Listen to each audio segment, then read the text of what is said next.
Bonjour et bienvenue à toutes et à tous dans Multijoueur, votre rendez-vous jeux vidéo. Eh bien oui, nous sommes de retour de Los Angeles, frais et pimpant, ou presque. Vous allez voir, je suis contente parce que j'ai une nouvelle acolyte qui est aussi jet-lag que moi et ça me fait bien plaisir de l'accueillir. C'est Pauline de JVcom. Ça va Pauline? Ça va très bien, tout aussi fraîche et pimpante, mais ravie d'être là. Heureusement, avec toi, quand même, on a Cassim qui est de retour et qui lui est frais. Frais plus ou moins, moi j'étais de l'autre côté, j'étais à Taipei, mais... Ah ouais, c'était au Computex. Bah oui, tout à fait, mais ça va. On aura bientôt des trucs à raconter sur Computex. Et voilà, notre expert Xbox, parce qu'avec Pauline, nous avons eu la chance d'être au Summer Game Fest et de pouvoir voir de l'intérieur ce qui s'y passait, et notamment le Xbox Game Showcase. Et nous avons eu la surprise, comme tout le monde, de voir que c'était un peu panique à bord. Donc, on va vous faire part de nos analyses sur place. Et puis, Cassim, qui connaît Microsoft et Xbox sur le bout des doigts, il va décrypter ça aussi avec nous. Ce sont évidemment les deux gros temps forts de l'émission au niveau actu. Mais on a aussi quand même des jeux à vous raconter. On a pu mettre la main sur pas mal de jeux avec Pauline là-bas. Et on va vous dire ce qu'on en a pensé. En tout cas, voici le programme de l'Actu à chaud de la semaine.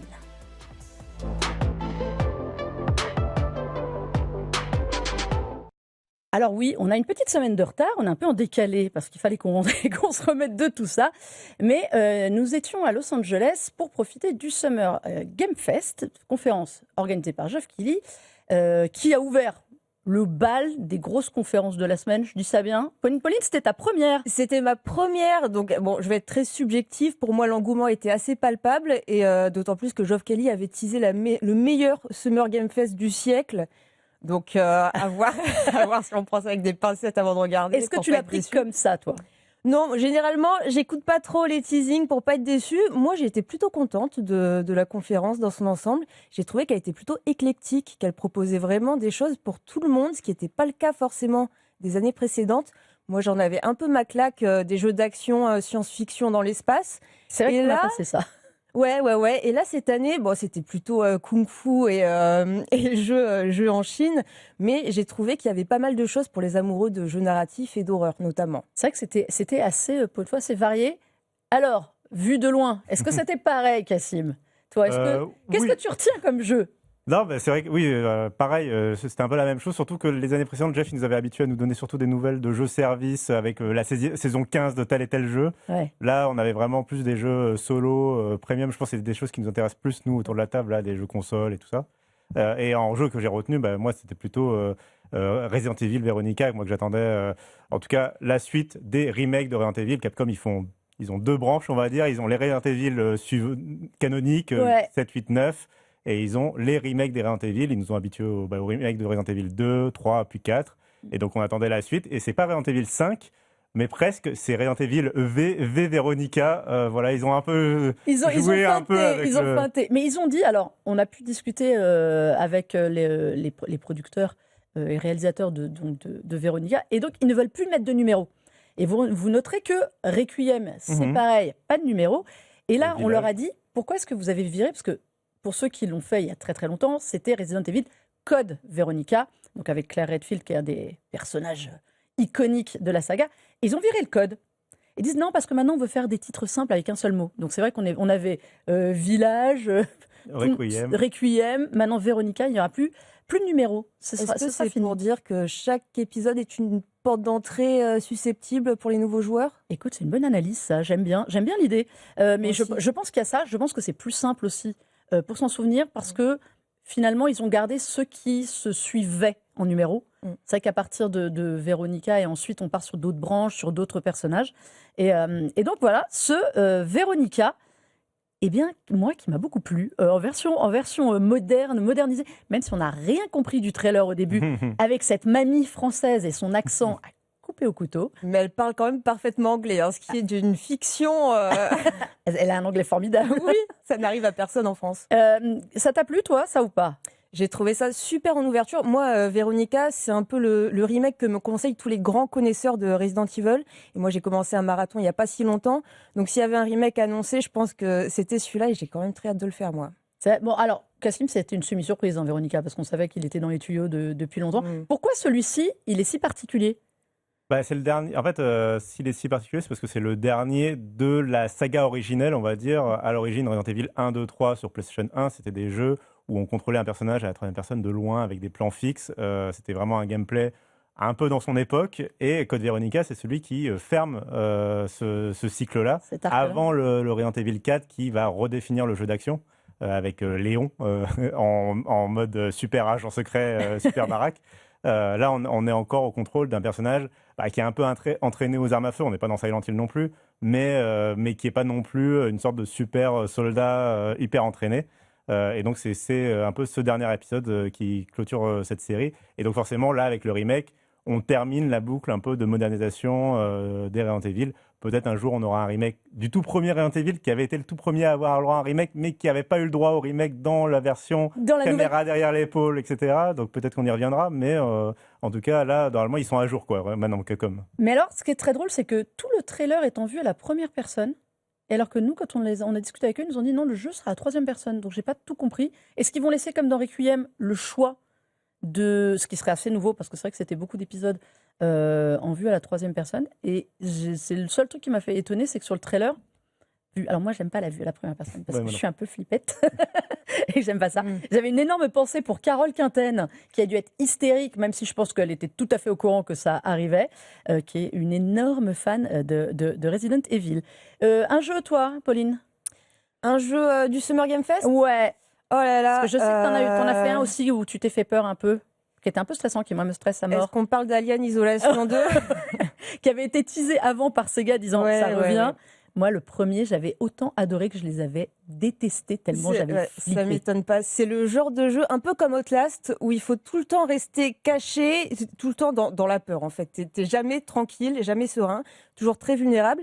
Et là, j'ai joué dans une salle, déjà la salle obscure, pas de lumière. Ils nous ont mis une caméra devant le visage pour qu'on voit bien nos réactions pendant qu'on joue au jeu. On a joué une quinzaine de minutes. La particularité de cet épisode, c'est qu'il se passe à moitié en extérieur. Donc la moitié du temps, vous allez être dans une carcasse de vaisseau à craindre pour votre vie parce qu'il y a le xénomorphe qui passe dans les couloirs et vous devez rester caché. Et quand vous atteignez l'extérieur, eh bien, vous êtes vulnérable et il y a la météo qui va jouer un rôle sur le gameplay.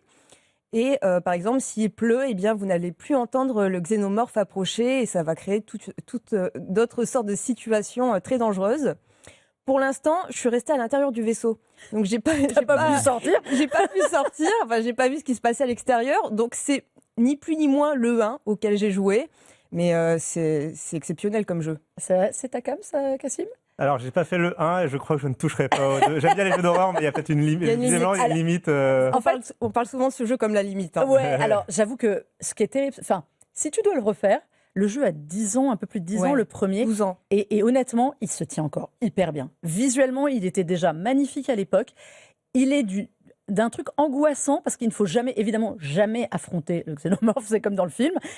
Et il est tout le temps là, et on l'entend respirer, et on sent sa présence. On ne peut pas le tuer. D'ailleurs, dans le premier, il y a quelque chose qui était très bien fait, c'est que souvent, on savait qu'il était là, mais on ne le voyait pas forcément.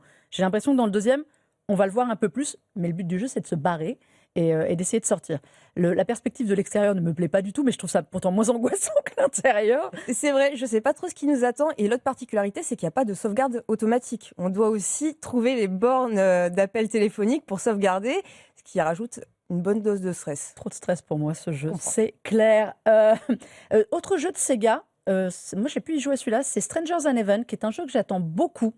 De Sega, qui est alors je vais dire RGG parce que j'arrive jamais à prononcer correctement le nom du studio, je m'en excuse, et pourtant j'ai fait l'interview avec leur patron, mais je n'arrive pas et je ne veux pas écorcher le nom. Développeurs de Yakuza. Les développeurs de Like a Dragon Yakuza, qui sortent complètement de leur univers. Alors oui, on va nous dire ça se passe au Japon, début 20e, c'est 50 ans de la vie d'un personnage entre 1915 et 1965, et c'est intéressant parce que je lui ai demandé pourquoi avoir choisi cette période. Pourquoi Japon? Et il dit c'est une période du Japon où le pays était extrêmement fermé et complètement fermé sur lui-même, donc pas du tout ouvert sur l'extérieur. Et ce personnage, Makoto, qui revient, est en fait, comment on va dire, japono-américain, américano-japonais, comme vous voulez. Et il se retrouve un peu orphelin et donc il rentre au pays. Et c'est le principe de tous ces gens qui sont métis, c'est-à-dire qu'aux États-Unis, il est japonais et au Japon, il est américain, donc il cherche sa place dans le monde. Et on l'a on lui a collé des personnages hauts en couleur et donc on avait Snoop Dogg qui était nous quand même à la conférence Improbable. comme alors vraiment un ovni sur scène et donc le retour de Tupac Shakur qui est quand même décédé depuis 30 ans qu'ils ont utilisé sans utiliser d'IA. Et ça je trouve ça canon quand même à signaler. Ils ont obtenu les droits de le faire s'ils n'utilisaient pas d'IA, donc ce sont des images d'archives qui ont servi pour le modéliser et pour refaire sa voix et tout. Donc j'attends de voir le résultat. Parce que moi, sur la séquence que j'ai jouée, j'ai fait des séquences de baston qui seront énormément au cœur du jeu. On n'a pas vu ni Snoop, ni Tupac. Les adeptes des jeux de baston, vous allez vous marrer. Mais alors, pour prendre en main les contrôles, il faut vraiment, comment dire, splitter son cerveau. C'est-à-dire que chaque moitié de la manette est votre main gauche ou votre main droite. Donc, il faut savoir se servir de l'une ou l'autre. C'est-à-dire, on n'appuie pas sur des boutons avec des gestes qui sont préfaits. Faut vraiment, il y a une mécanique à prendre en main. Ils sont très très fiers de ça parce que à l'origine, le producteur de jeu et donc scénariste avait réfléchi à faire un jeu de boxe ultime. Et donc il a gardé cette espèce de mécanique qu'il a documentée pour ça. Le jeu est magnifique. Moi j'aime beaucoup l'ambiance, j'aime beaucoup cette idée. Alors voilà, il faut bastonner. Hein. Donc après vous pouvez bastonner à la masse ou au couteau si vous êtes un peu plus radicaux. Il y a quelque chose, je trouve qu'il y a vraiment quelque chose dans ce jeu un peu à part. C'est pas Yakuza, c'est beaucoup plus sombre. Yakuza, il y a toujours un moment où ça part en sucette. Moi j'aime beaucoup ça, mais là c'est pas du tout le même délire. Et donc ouais, Strangers and Heaven pour 15 janvier l'année prochaine. Moi j'attends de voir vraiment, d'en savoir un peu plus, mais ce jeu me botte vraiment. Vous aussi ou pas? Plutôt, ouais, même si j'aurais peut-être laissé Tupac tranquille, se reposer. Ouais, à voir. Alors il est censé faire l'ami de Snoop Dogg, qui est un passeur, en gros, qui lui... Alors déjà, Snoop Dogg au Japon, en version hip-hop, j'attends de voir au début du 20e. Et donc, qui est un passeur d'étrangers dans le pays, qui est fait rentrer. Et il voulait lui coller quelqu'un qui était un vrai ami à lui dans la vie. Et Snoop, apparemment, a suggéré l'idée de prendre Tupac Shakur. Donc, assez étonnant. Improbable. Improbable, complètement improbable. Donc voilà, Strangers and Heaven. Et alors, un dernier jeu dont on est obligé de parler aussi, qui clôturait le Summer Game Fest. Geoff avait dit ça va être génial, vous allez voir, je vais vous faire un truc d'enfer. Je suis très fière d'avoir trouvé ce que c'était.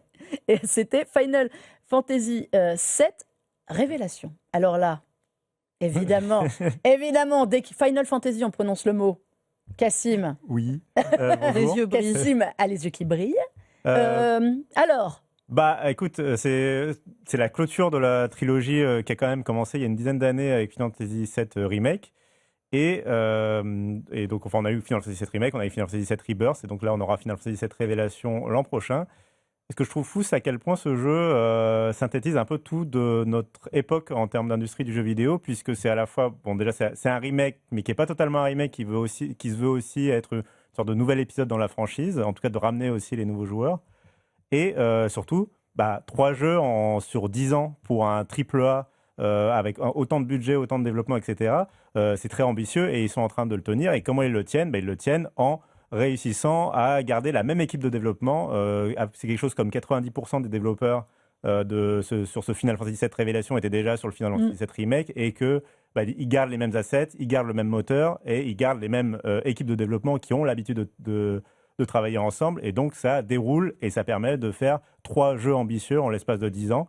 Et de clôturer ce qui est un des remakes qui étaient les plus attendus. Enfin, on a demandé à Square Enix pendant des années et des années, parce qu'ils avaient eu le malheur, à l'époque de la présentation de la PlayStation 3, de faire une démo technique de Final Fantasy VII avec les graphismes de la PlayStation 3. Et dès lors, c'était juste une démo technique, mais dès lors, les fans ont exigé de Square Enix de développer un Final Fantasy VII Remake et ils ont fini par craquer du coup c'était en 2015 l'annonce de Final Fantasy VII Remake. C'est 2015, je me souviens, j'y étais. L'E3 de PlayStation. Ouais, à l'E3 PlayStation, cette très très grosse conférence où ça a été l'hystérie totale dans la salle. Et Shenmue 3 dans la Exactement, la même, avec, souvenons-nous, quand même, moi ce qui m'avait frappé, j'étais dans la salle, on est quand même dans une conférence qui doit coûter quelques millions à l'époque à organiser et on nous lance pour Shenmue 3 quand même un Kickstarter. Et on s'est tous regardés dans la salle. Est-ce que c'est vraiment l'endroit pour faire ça? On est dans une conférence qui coûte 2 millions et on nous dit ce serait gentil, à votre bon cœur, pour faire un Shenmue 3. Et ce qui est délirant, c'est que avant la fin de la conf, je crois qu'ils avaient déjà 1 million en banque ou un truc comme ça. Enfin, sur le Kickstarter, c'était lunaire. Donc 3 jeux en un quand même. 3 jeux en un. Le dernier épisode, du coup, que va faire aussi, moi, la question forcément que je me suis posée immédiatement, c'est qu'est-ce que va faire l'équipe de développement une fois qu'elle aura terminé justement ce Final Fantasy VII Révélation, parce que c'est tout un pan de Square Enix. Est-ce qu'ils vont se mettre au travail sur un Final Fantasy VII, un Final Fantasy XVII, pardon, ou d'autres remakes, etc. On verra bien. En tout cas, c'est quelque chose qui est ultra ambitieux, et il faut noter qu'il sortira du coup au printemps 2027 sur toutes les plateformes. En même temps. En même temps, exactement. Alors que jusqu'à présent, les Final Fantasy VII, c'était des exclusivités temporaires PlayStation. Là aussi, ça a dit quelque chose de la relation entre Square Enix et Sony. On sait que le début de la PlayStation 5 avec Final Fantasy XVI et Final Fantasy VII Remake exclusifs aux consoles PlayStation, ça s'était pas très bien passé en termes de vente. Et Square Enix, ils sont plutôt allés vers du multiplateforme à partir de maintenant. Ouais. Bon, voilà, et puis Phil Spencer avait très bien joué la carte aussi de séduction fait. des éditeurs japonais. Toi, tu le sais parce que tu étais à cette conférence Final Fantasy où il est arrivé sur scène pour dire c'est super, on va mettre tous les Final Fantasy sur Xbox. Bon, voilà, Phil est parti, mais les Final Fantasy restent. À titre perso, j'ai quand même quelque chose qui me fait plaisir. Au-delà d'avoir trouvé le jeu, le nom, en fait, de savoir que c'était Final Fantasy VII, et j'avais 0 tips, je vous le dis, c'est que j'avais dit à Amaguchi, quand je l'ai vu rencontrer l'année dernière à Paris Games Week, on parlait justement de Final Fantasy, et je lui ai dit, bon, quand est-ce qu'on aura le nom du 3 ? Et je lui avais sorti une liste de 3 noms à la noix, pour dire gentiment. C'était c'était sûr, donc je sais plus. Et j'avais mis Révélation dessus. Oui, Et voilà. Et il avait, j'avais mis Requiem aussi parce que c'était aussi dans le délire. Et il s'était marré en me disant non, je peux pas vous dire. Mais j'étais contente dans ma liste pourrie d'avoir mis Révélation, c'est quand même le nom quand tu sais pas trop quoi donner comme nom à ton jeu. On est un peu d'accord. Il y a eu Assassin's Creed. Alors moi, on en parlera après, mais il y a quand même le Doom Dark Ages Révélation en termes de noms improbables. Il restait Révélation, Requiem, Reimagination, Récréation. On y avait pensé, mais ça sonnait moins bien comme fin. C'est vrai qu'il n'y avait pas tellement d'options. Hein. Non, c'était à partir du moment où ils étaient dans leur c'était limité en jeux vidéo. Est-ce qu'il y a un autre jeu qui vous a marqué sur cette conférence ? Que le Summer Game Fest, on va pas spéculer sur le Xbox Game Showcase, mais sur celui-ci déjà. Eh bien, il y avait bien le petit Devils, Magicians. C'est Xbox. On va en parler. C'était horrible. Toi et moi, on a été envoûtés par ce jeu. Oui. On sait plus le placer, mais ouais, on va en parler. C'était sur l'autre conférence, celui-ci. Oh là là. Ça, c'était bien. Non, toi, de toute façon, une fois qu'il y avait Final Fantasy, heureusement que la conférence était terminée. Il ne se souvient plus rien, Cassim. Mais bon, mais en effet, l'autre grande conférence du week-end, alors il y a plein de petites conférences autour, c'était le Xbox Game Showcase. Évidemment, après le State of Play PlayStation en début de semaine, qui était quand même costaud, le Summer Game Fest, qui était loin d'être décevant pour une fois. J'étais contente d'être dans la salle, parce que souvent on s'ennuie un peu. On attendait beaucoup de Xbox. Et là, on n'a quand même pas été déçus, Pauline. Non, mais je trouve que c'était une ambiance différente des autres années. Moi, quand j'assiste au showcase Xbox, j'attends toujours mes petits indés, mes petites révélations du moment, mes petites perles rares qui vont pop. Et là, j'ai bien compris que c'était pas vraiment la stratégie de l'année. On avait plutôt une conférence un peu plus de testostérone, plutôt bien masculine, bien américaine, avec du Gears d'entrée de jeu dans des environnements urbains très sexy. Franchement, ça avait une bonne tête, mais du coup moins de pépites pour mon profil de joueuse, mais j'ai repéré quand même quelques trucs très sympas, notamment un petit revival de Spyro, un petit jeu à la BioShock qui est donc Magician, on n'y arrivera jamais. The Devil's Deal, le magicien, le deal du diable, qui a un BioShock en enfer. Globalement, moi j'aime bien ce côté magicien, le baston de magicien là, ça me plaît bien. C'est vrai qu'on a eu ce côté très déjà d'entrée de jeu, Gears of War idée, qui nous envoyait du pâté alors qu'ils avaient 40 minutes derrière de conf pour nous annoncer de l'exclusivité. Et ça, c'est quand même, on en reparlera, mais c'est quand même un virage assez intéressant. Clockwork Revolution qui faisait la boucle derrière. Et au milieu, c'est là des petits jeux comme ça. Gears, Halo, on va en parler parce que c'est aussi un peu la folie des remakes. Ça fait quand même des jeux, ils sont un peu en retour. Call of Duty, évidemment, Modern Warfare 4, on ne pouvait pas y passer à côté, mais il avait déjà. Ils ont annoncé quand même pendant la conf, Cassim, qu'ils revenaient un peu à des fondamentaux. Oui, c'est la grande promesse. Parce qu'en fait, on l'a presque pas dit, mais c'est la première conférence Xbox Game Showcase depuis sous l'ère Asha Sharma, donc depuis que Phil Spencer, l'ancien patron de Xbox, a quitté Microsoft. Du coup, il y avait beaucoup d'enjeux déjà, même de savoir si elle allait être présente, etc. Est-ce qu'elle allait se mettre en avant et tout ça, comme le faisait beaucoup Phil Spencer.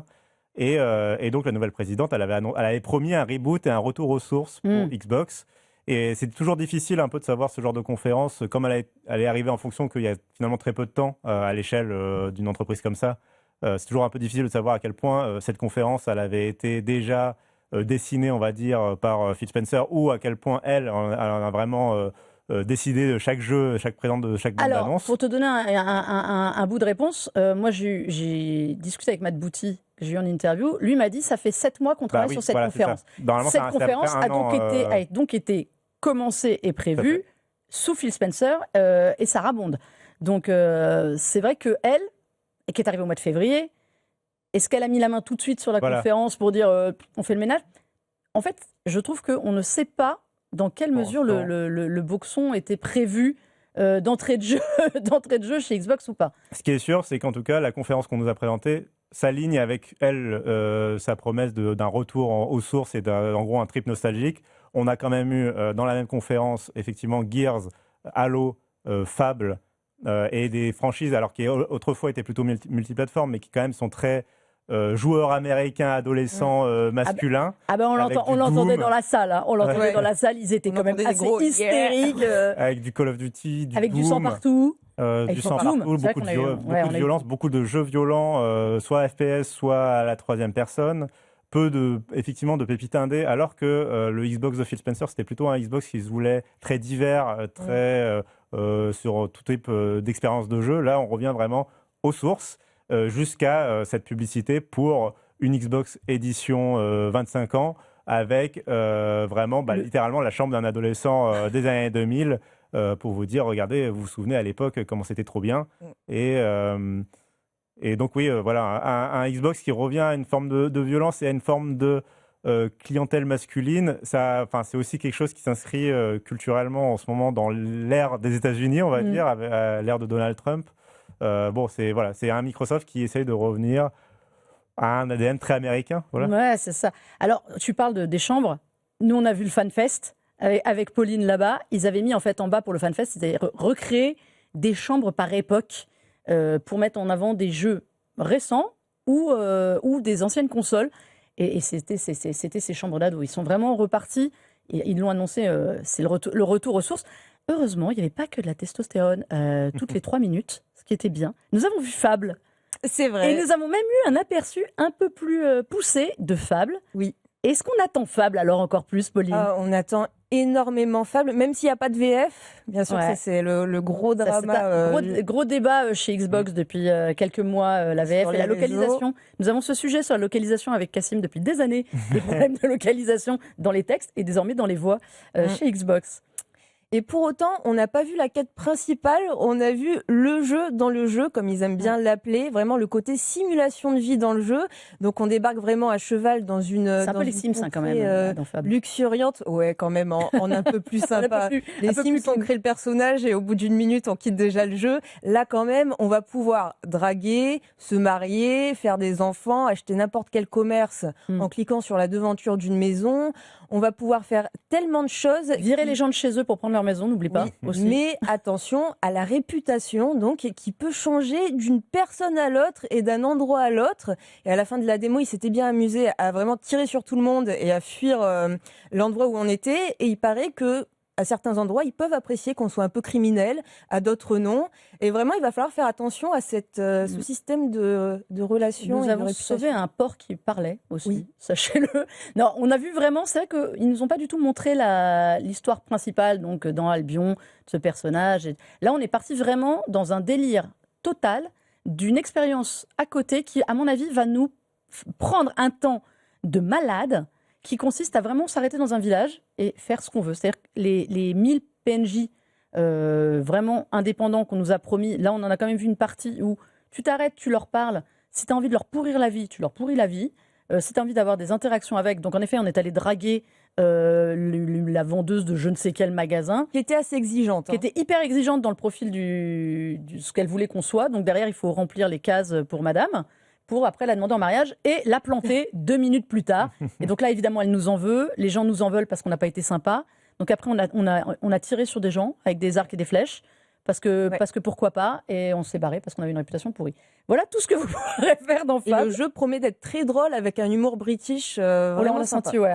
On l'a senti après. Avec le cochon. En tout cas, alors Fable, c'est pour février l'année prochaine. Faudra un petit peu attendre. C'est partie de ces jeux qui, bizarrement, ont choisi d'éviter le mois de novembre 2026. Ouais, mais pour alors. une raison très étrange. Ça, c'est aussi un des trucs qu'on a vu pendant le Summer Game Fest et Xbox Showcase. Septembre, on va mourir sous la densité de jeux.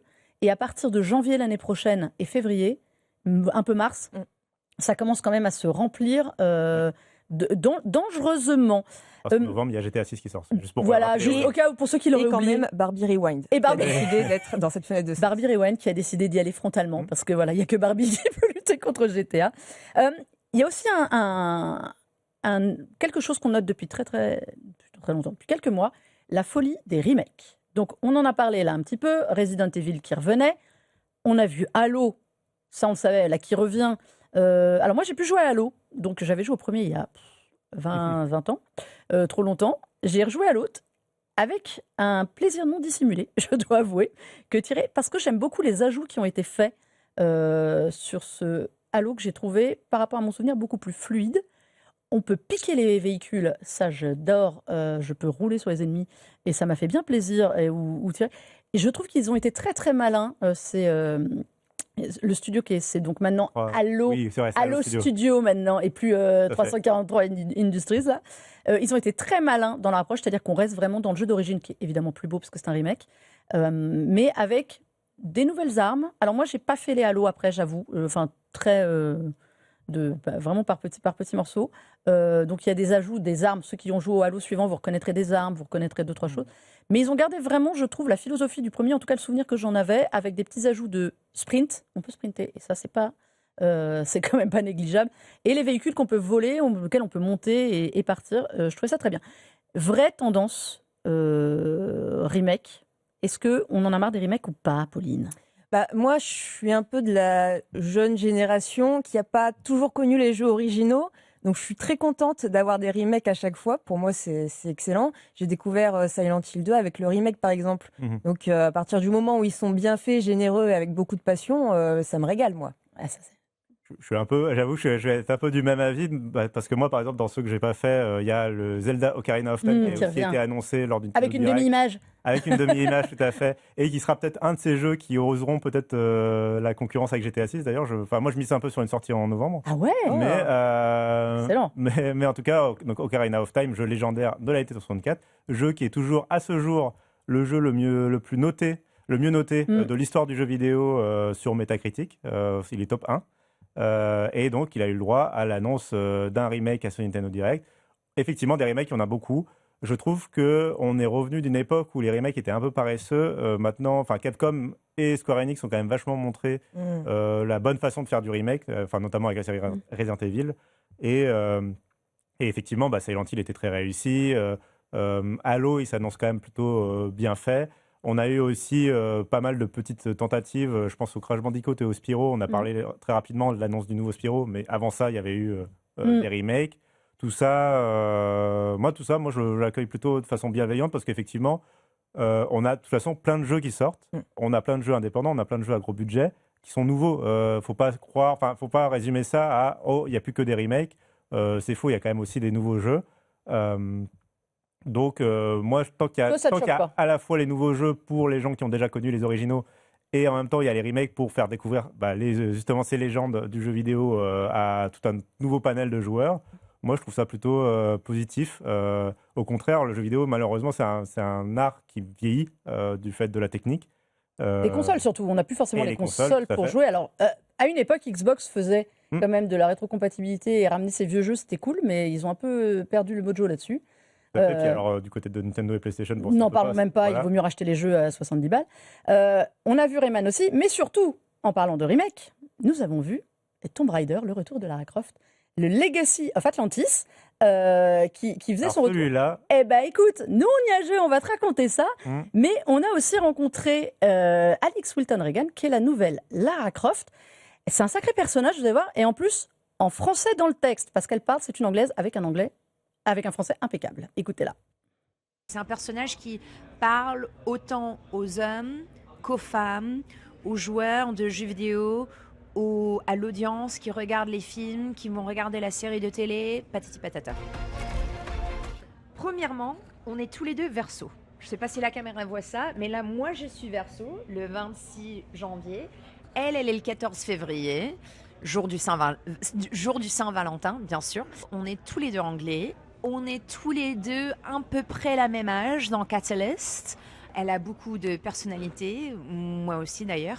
Je dirais qu'on est tous les deux assez directs. Je dirais qu'on est tous les deux assez sassy. Je sais pas comment on dit ça en français. Sassy. Comment on dit ça en français? C'est vraiment un rôle de création. Parce qu'avec ce qu'on est en train de faire là, pour justement Tomb Raider Legacy of Atlantis et après Tomb Raider Catalyst, ce qu'on est en train de faire, c'est qu'on est en train de unifier tous les Lara qui sont venus avant mon Lara.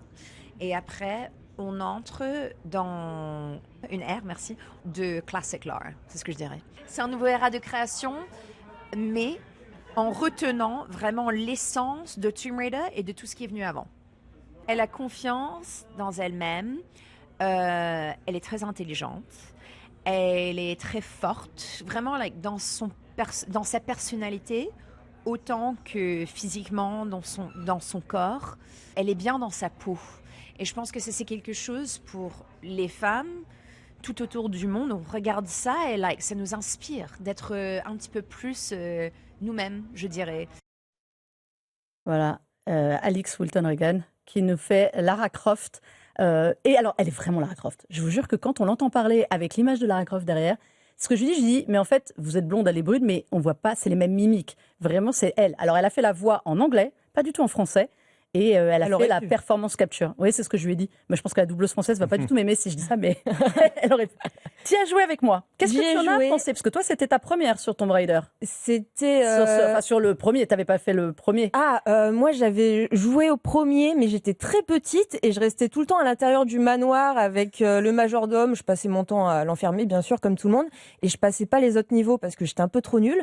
Et du coup, là, de toute façon, c'est vraiment une réimagination du premier, quoi. On n'est même pas sur un remaster ou un remake. C'est vraiment, on retour à la source et avec un environnement dans le Pérou qui était vraiment sublime. C'était sublime. Franchement, la reconstitution du Pérou, là, la vallée perdue, franchement, c'était...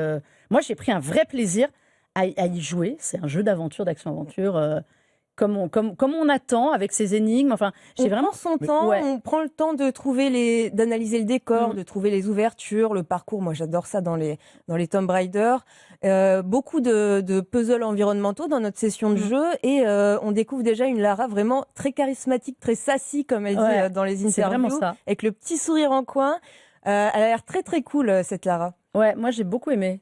Est-ce que justement, parce qu'on parle de beaucoup de remakes depuis tout à l'heure, est-ce que justement là c'est un personnage et une franchise qui avait su évoluer avec le temps?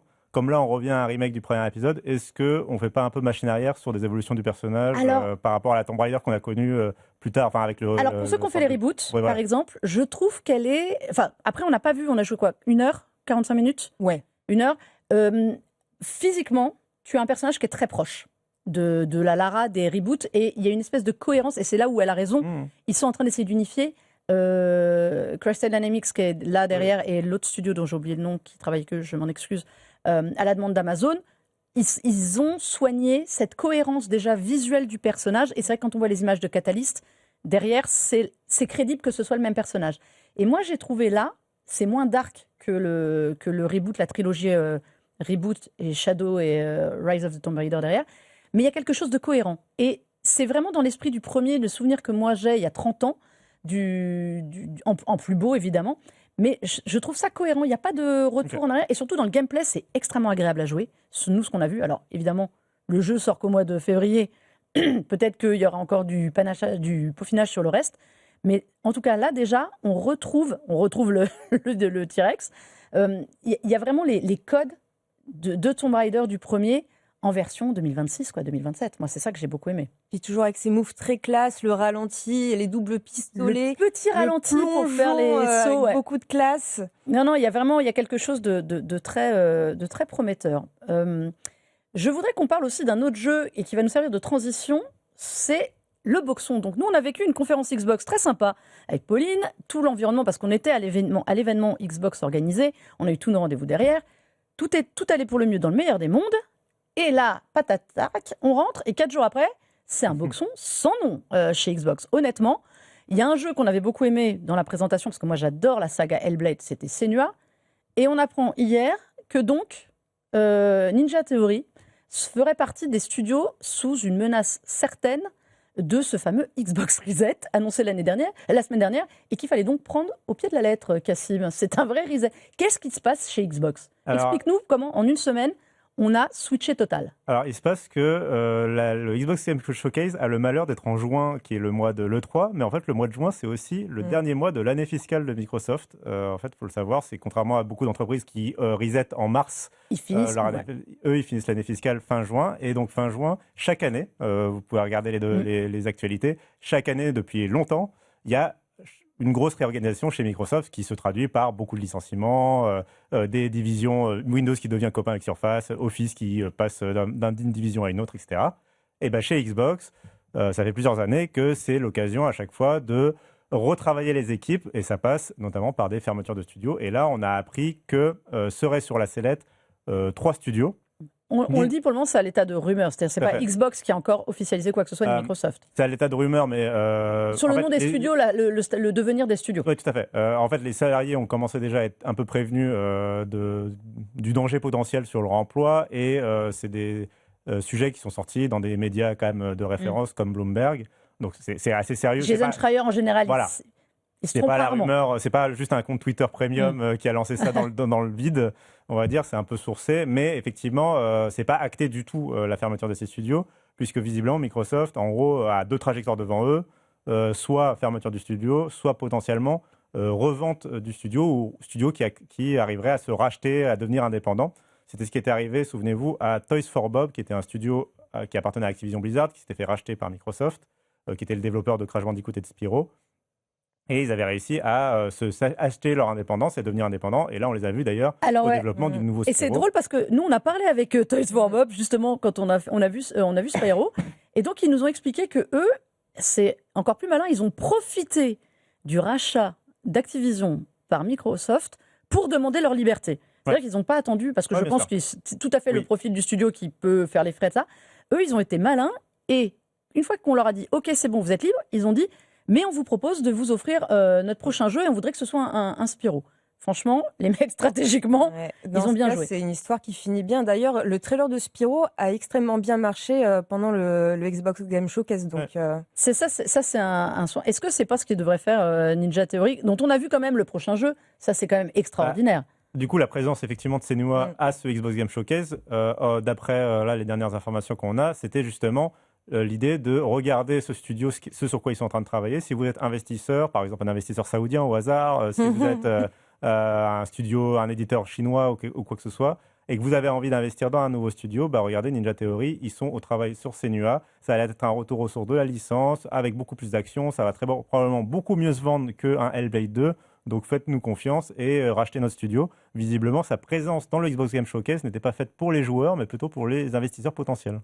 C'est bravo. Il y a Compulsion Games aussi, qui est sur la sellette. Alors ça fait 1 an qu'on en parle quand même, parce que South of Midnight, qui est un jeu que moi j'ai adoré, malgré ses petits défauts, n'a pas marché comme ils espéraient, et ça fait quand même 1 an qu'on en parle de ça, de eux, que ça ferme. Tout à fait. En fait, les 3 studios qui sont visés là dans cette rumeur pour l'instant, qui sont Ninja Theory, Compulsion Games et Double Fine, les développeurs notamment de Psychonauts, mais aussi de plus petits projets récemment, notamment Keeper et Kiln, le fameux jeu de poterie. Tous ces studios-là, c'est des studios plutôt spécialistes du jeu artistique, de la nouvelle idée, de l'idée fraîche. Et ils ont d'ailleurs été rachetés par Microsoft pour ça, pour enrichir le Game Pass avec des jeux divers. On leur a donné cette mission-là, on leur a dit on vous rachète, vous faites ce que vous voulez. C'est pas grave si ça ne se vend pas très bien, puisque le but, c'est que vous ayez vous ayez ajouté de la diversité à notre catalogue. Et là, derrière, la direction change et visiblement, la nouvelle direction est peut-être moins intéressée par la diversité artistique et peut-être plus intéressée par le retour sur investissement immédiat. Et donc voilà, c'est pour ça que ces 3 studios qui ont un peu tous le même profil et effectivement, nous, entre journalistes, ça fait quand même 2 ans qu'on discutait de se dire qu'on avait du mal à voir un avenir serein pour ces studios-là, qui, en fait, faut aussi se rendre compte, ont été rachetés à un moment où Xbox avait très peu de studios internes. C'est 2018, cette année charnière où 2018-2019. où Xbox a énormément racheté de studios. Mais d'abord, 2018-2019, ils rachètent des petits studios, soit des studios qui vont garder pour du régime indé, on va dire, soit des studios qui vont faire monter en niveau pour devenir du AAA comme InXile ou Obsidian. Et ça, c'est 2018-2019. Et ensuite, Microsoft va complètement changer d'échelle en rachetant et Bethesda et Activision Blizzard. Et on sent que vraiment, à partir du moment où ils ont absorbé Activision Blizzard et où ils ont vu les ventes de Call of Duty, notamment les exécutifs et notamment les directeurs financiers de Microsoft, ils ont vu les rentrées d'argent que pouvait faire Call of Duty, notamment sur du multiplateforme. Là, tout d'un coup, dans cet organigramme géant, quand tu as du Call of Duty, quand tu as du World of Warcraft, quand tu as du Halo, du Gears, Psychonauts et South of Midnight, tu comprends plus très bien pourquoi tu finances ces jeux-là. Ouais. Et donc, tout simplement, c'est pour ça que le couperet est en train de tomber. Et on craint, derrière ces 3 studios-là, qui sont pour l'instant les seuls mis en avant dans les rumeurs, on a aussi un peu des craintes pour d'autres studios, on va dire, de taille moyenne. Je pense à Arcane. On parlait d'Arcane, qui est sur Blade, pourtant, qui est censé être une grosse production à venir. Mais on peut penser à tous ces plus petits studios dans la galaxie Xbox qui ne bénéficient pas de l'aura d'une licence comme Warcraft, ou comme Doom, Call of Duty, comme Doom, voilà. Ou comme Fallout. C'est vrai qu'il y a tout ça. Alors forcément, Pauline et moi, on est très tristes parce que c'est tout à fait notre cam de jeu.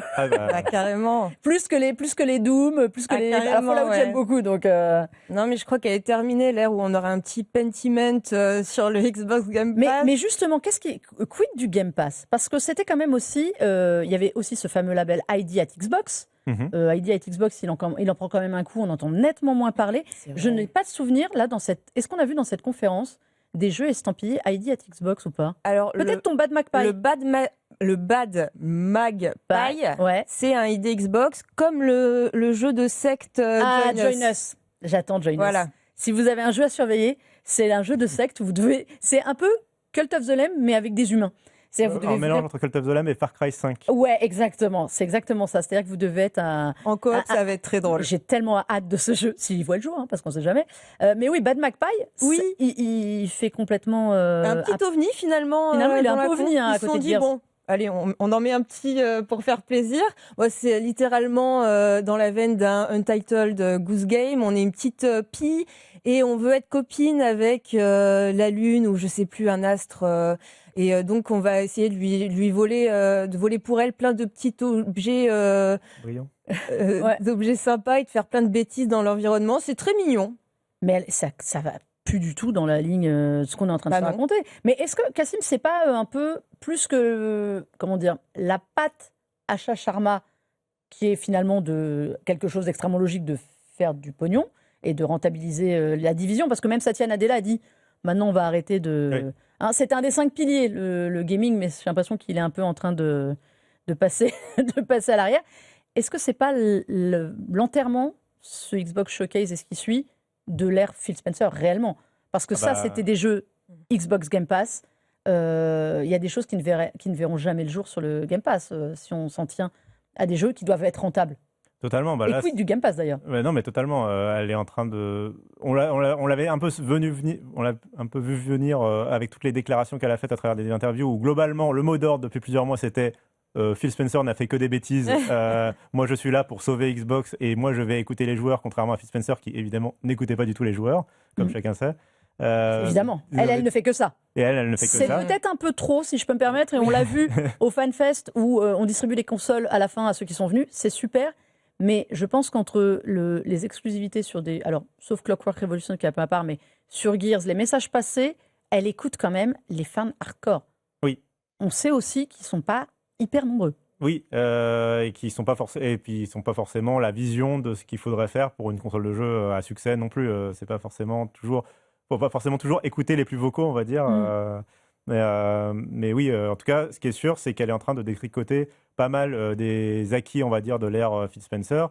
Et on a quand même vraiment l'impression que des studios comme justement Compulsion Games ou Double Fine, c'était plutôt des amis de Phil Spencer et plutôt des jeux qui bottaient justement, en tout cas qui s'intégrait dans la direction artistique qu'avait voulu Phil Spencer pour Xbox, qui était un truc beaucoup plus ouvert à tout type de joueurs. On se souvient aussi du côté cloud gaming, vous allez jouer sur n'importe quelle plateforme, sur n'importe quel appareil, oui, qui se voulait beaucoup plus inclusif. Et là, on revient à quelque chose de beaucoup plus guerrier, beaucoup plus masculin. Beaucoup plus centré autour de la console Xbox aussi. Bon, c'est un vrai retour aussi de la console. Il y a le projet ça fait longtemps X qu'on qui n'avait pas arrive vu aussi, dans la Xbox Game Showcase qu'on avait vu la console. Donc c'est aussi un retour plutôt bienvenu de ce côté-là. Même si derrière les effets un peu justement pour montrer que Gears est en exclusivité, on a aussi un Halo en même temps qui lui va bien sortir sur PlayStation et qui d'ailleurs est présenté comme tournant sur PlayStation 5 Pro. Ce qui est quand même un peu fou. Alors, ce qui est dingue, c'est que moi, j'ai discuté avec les gens de The Coalition. Oui, c'est ça. Sur le jeu. Pour Halo Studio. Pour Gears. Ah, pour Par Gears, exemple, parce qu'on parlait de ça aussi. Oui, tout à fait. Et qui nous ont dit que le jeu n'a jamais été prévu pour être ailleurs que sur Xbox. Ouais, alors ça. Au développement. Non, mais ce que je veux dire, c'est qu'eux, on leur a demandé, ils disent, nous, on est Xbox, on n'a pas de souci avec ça. Il n'a jamais été prévu qu'on soit sur une autre console. Alors, est-ce que c'est une autre équipe qui bossait sur un portage PS5 ou pas? Ce qui est en tout cas, l'idée serait étrange parce que, en plus, le projet lui-même, déjà, on est dans l'année où, globalement, on est dans l'année où on a un Forza, un Fable, un Halo qui sortent sur PlayStation. Fable, j'ai un doute. Je ne sais plus s'il est exclusif. Fable, si, il sort partout, oui. Fable. Et on avait Gears of War qui bouclait la boucle. Et en plus, c'est un épisode qui est un préquel, donc tu n'as pas besoin d'avoir joué au jeu précédent. Pour en profiter, donc il semblait complètement approprié à une sortie sur PlayStation 5. Donc surtout qu'ils viennent de faire le remake. Ils viennent de faire le remake du premier qui est sur PlayStation. Donc ça me paraîtrait totalement très étonnant qu'il ait jamais été récompte un jour, à un moment, dans une réunion d'un portage sur PlayStation 5. Après, ce qui est sûr, c'est que, à mon avis, les exclusivités sur lesquelles elle a tranché, donc sont Clockwork et Gears of War, je pense que c'est des jeux où, si le portage il y a eu en termes de projet, il n'était pas assez avancé, donc il valait mieux justement couper et passer directement sur l'exclusivité, là où Halo, il est prêt à sortir, donc de toute façon on le sort, quoi. Ouais. C'est quoi la suite des aventures pour Xbox? Vous voyez ça comment, là? Est-ce qu'elle met un coup de pression pour que les studios gagnent leur indépendance? Alors on sait par exemple que pour Compulsion Games, le Québec souvent aide ces studios, donc peut financer une partie du sauvetage. Ninja Theory, ce sont des Anglais, donc à voir comment ça se goupillera, mais je pense que Ninja Theory, c'est plus simple. Double Fine est un cas à part, c'est-à-dire qu'ils ne peuvent pas le fermer contractuellement. Je pense que oui, Tim Schafer, on ne lui fait pas comme ça. Donc, à mon avis, il va reprendre ses billes et essayer de survivre tout seul. C'est quoi l'avenir? Pauline, toi, tu vois plus de jeux indés. Plus de jeux indés chez Xbox. Très pessimiste. Non, mais Compulsion, ça me fait mal. Mais je pense que ça va être un peu plus dur pour eux quand même. Ils ont 3 jeux dans le catalogue, dont un We Happy Few. Moi, j'ai adoré l'univers. Mais moi, j'ai adoré Contrast, le premier. Contrast était très chouette. We Happy Few était techniquement assez compliqué déjà. Et il y a aucun succès commerciaux dans le catalogue. Je leur souhaite quand même de rebondir. Ninja Theory, j'espère qu'ils vont trouver acheteurs aussi parce que ce Senua, ça a quand même créé un engouement palpable dans la salle. Donc ce serait dommage de le tuer dans l'œuf. Moi déjà, l'annulation de Perfect Dark l'an dernier, ça m'a fait mal. Perfect Dark, j'avais eu des échos internes chez Xbox en disant que le projet était vraiment à un niveau, après 7 ans de développement, à un niveau catastrophique. C'est-à-dire qu'ils l'ont refait X fois, ils n'avaient rien du tout. Ils n'avaient pas de fond de jeu, ils étaient incapables de montrer quelque chose de jouable. C'est même un projet qui, à mon avis, sans la clémence et bienveillance de Phil Spencer de temps en temps, et puis un peu d'entourloupe dans les studios, parce qu'on sait que ça arrive très souvent chez tout le monde, à mon avis, aurait dû être éteint beaucoup plus tôt, alors qu'il y avait vraiment un projet de fou là-dessus. Ouais, donc, en tout cas, c'est 3 studios auxquels je tiens énormément, donc j'espère qu'il y aura une issue favorable. Mais bon, moi je pense que Ninja Theory, c'est quand même des rois de la motion capture aussi. Oui. Et que mine de rien, ils ont besoin du studio. Je l'ai visité moi à Cambridge, il est énorme et je vois pas comment Microsoft, qu'à certains studios qui ont besoin de motion capture, peut s'en passer. Cassim, fin du monde ou pas? Je vois un Xbox en tout cas qui va plutôt penser un peu plus court terme, on va dire, et qui va du coup se recentrer vraiment sur quelques grandes franchises. Ouais. On va retourner au Xbox qu'on critiquait un petit peu à la fin de la Xbox One, qui ne savait faire que du Gears, du Halo, etc. Là, on va quand même un petit peu au-delà de ça. On va avoir du Elder Scrolls, du Fallout, du Call of Duty et quelques autres franchises, notamment dans les Blizzard. Mais sorties de ces 5, 6, 7 franchises, on n'aura plus vraiment de De nouveautés. prise de risque. Ils vont jouer à fond, à mon avis, la carte du multiplateforme culturel, même adaptation en série télé, adaptation en film, etc. Pour vraiment jouer cette carte-là à fond. J'oublie pas non plus Minecraft, évidemment. Et puis, au-delà de ça, la question de l'avenir de Xbox, c'est-à-dire le développement de la nouvelle console de jeu. Est-ce que Microsoft sera encore le fabricant de sa propre console de jeu ? Sous l'ère Phil Spencer, la promesse était forte de la prochaine Xbox, ce sera 100% Microsoft. Avec Asha Sharma, moi j'ai un peu plus de doutes. Je me demande si la prochaine Xbox ne sera pas développée par Lenovo, Asus ou HP. Parce que de toute façon, elle aura tous les stores. Le but du jeu, c'est qu'elle ait tous les stores autres. Tout à Donc, fait. pas très grave d'avoir moins de studios. Parce que, en tout cas, le lancement d'une console de jeu, c'est un investissement énorme pour des constructeurs. Et on sent un Microsoft qui n'a plus vraiment envie là, de sortir le chéquier, qui a plutôt envie de récupérer des billes. Et donc, à court terme, la façon la plus simple de récupérer des billes, c'est de sous-traiter la fabrication de ta console, de faire des gros jeux sur les franchises dont tu sais qu'elles vont se vendre, et puis essayer de faire grimper les bénéfices.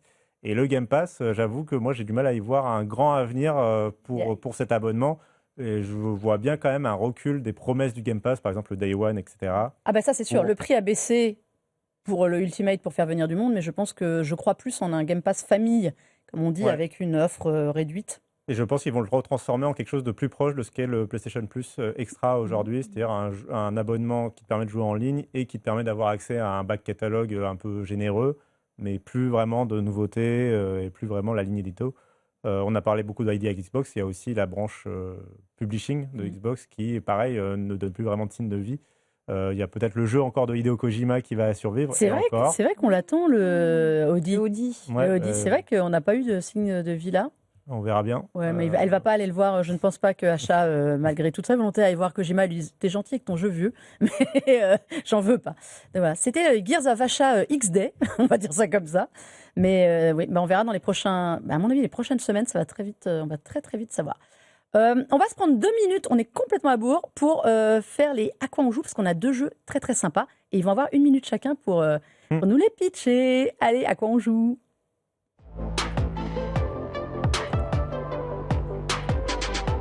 Bon, honneur aux dames. Et à la première de Pauline. J'espère que je suis pas chronométrée là. Tu m'as dit 1 minute. Je vais mettre le buzzer. Non, bon, voilà, pour nous parler de Cloudpunk, dont je n'avais jamais entendu parler. Eh ben, écoute, c'est normal parce que c'est un jeu cyberpunk qui est sorti en 2020 et qui a été un peu mis dans l'ombre par un autre jeu cyberpunk qui s'appelle Cyberpunk 2077. Mais c'est un jeu que j'ai choisi parce que j'étais en complet jet lag. Donc si vous êtes dans mon cas, vous pouvez y aller en fermant les yeux. C'est un jeu où vous allez pouvoir vous laisser porter par l'univers cyberpunk qui est donc en voxel art. Vous savez, si vous connaissez un peu Minecraft, c'est à peu près le même genre de design. Et donc vous allez vous balader en tant que livreuse de colis dans une entreprise semi-légale. Et le but, c'est de pas trop demander ce qu'il y a dans ces colis. Vous pouvez le faire, mais à vos risques et périls.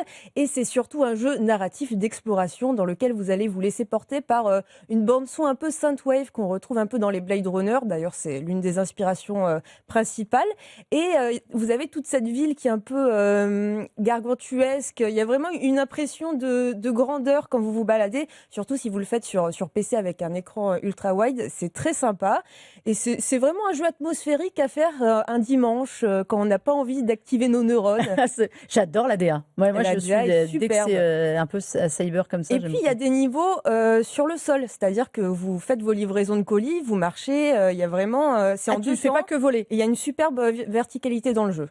Alors il y a un côté répétitif parce que vous êtes livreur, donc il y a forcément les quêtes FedEx qui rentrent dans le lot, mais il faut l'accepter. Et il y a beaucoup de bonnes choses à prendre dans ce jeu.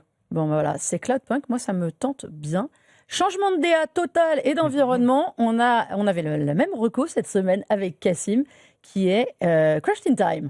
Tout à fait. Crushed in Time, qui est le nouveau jeu des développeurs de There is no game, wrong dimension. Incroyable. Alors, on a l'impression, comme ça, avec tous ces noms anglais, que c'est un studio étranger, mais non, c'est un studio bien français. Ce sont des Français. C'est des développeurs bien français et qui nous sortent, du coup, un nouveau jeu, un point and click, tout simplement. Donc, un jeu d'énigmes et de puzzles. C'est pas un point. C'est un étire and click. Un étire and click, tout à fait.